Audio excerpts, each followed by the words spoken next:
ಗಂಡ ಹಾಗೂ ಅತ್ತೆಯ ಮಾನಸಿಕ ಕಿರುಕುಳಕ್ಕೆ ಬೇಸತ್ತು ಗೃಹಿಣಿಯೊಬ್ಬಳು ಡೆತ್ ನೋಟ್ ಅನ್ನು ಬರೆದು ನೇಣಿಗೆ ಶರಣಾಗಿರುವ ಘಟನೆ ಬಳ್ಳಾರಿ ಜಿಲ್ಲೆಯಲ್ಲಿ ನಡೆದಿದೆ. 24 ವರ್ಷ ಪ್ರಾಯದ ಐಶ್ವರ್ಯ ನೇಣಿಗೆ ಶರಣಾದ ಮಹಿಳೆ. 3 ವರ್ಷಗಳ ಹಿಂದೆ ಐಶ್ವರ್ಯಳನ್ನ ಪ್ರದೀಪ್ ಕುಮಾರ್ ಪ್ರೀತಿಸಿ ಮದುವೆಯಾಗಿದ್ದ.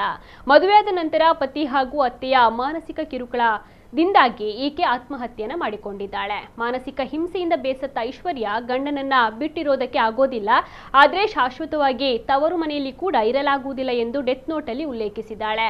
ಗಂಡನ ಮನೆಯಿಂದ ತವರು ಮನೆಗೆ ಬಂದ ಬಳಿಕ ಕೂಡ ಗಂಡ ಹಾಗೂ ಅತ್ತೆಯ ಕಿರುಕುಳದ ಬಗ್ಗೆ ಡೆತ್ ನೋಟ್ ಅನ್ನು ಬರೆದು ನೇಣಿಗೆ ಶರಣಾಗಿದ್ದಾಳೆ ಎಂದು ತಿಳಿದು ಬಂದಿದೆ. ಗಂಡನ ಮನೆಯಲ್ಲಿ ಮಾತ್ರ ಅಲ್ಲದೆ ತವರು ಮನೆಗೆ ಬಂದಾಗಲೂ ಕೂಡ ಕಿರುಕುಳವನ್ನು ಕೊಡ್ತಾ ಇದ್ದ ಆರೋಪಿ ಪ್ರದೀಪ್ ಕುಮಾರ್ ಐಶ್ವರ್ಯಳನ್ನ ಅವಾಚ್ಯ ಶಬ್ದಗಳಿಂದ ನಿಂದಿಸುವುದಲ್ಲದೆ ಆಕೆಯ ಮೇಲೆ ದೈಹಿಕ ಹಲ್ಲೆಯನ್ನು ಕೂಡ ನಡೆಸ್ತಾ ಇದ್ದ ಎಂದು ಮೃತಳ ಕುಟುಂಬಸ್ಥರು ಆರೋಪಿಸಿದ್ದಾರೆ. ಪ್ರಕರಣದ ಸಂಬಂಧ ಪತಿ ಪಶುಸಂಗೋಪನಾ ಇಲಾಖೆಯ ವೈದ್ಯ ಪ್ರದೀಪ್ ಕುಮಾರ್ ಹಾಗೂ ಅತ್ತೆಯನ್ನ ಪೊಲೀಸರು ಬಂಧಿಸಿದ್ದಾರೆ.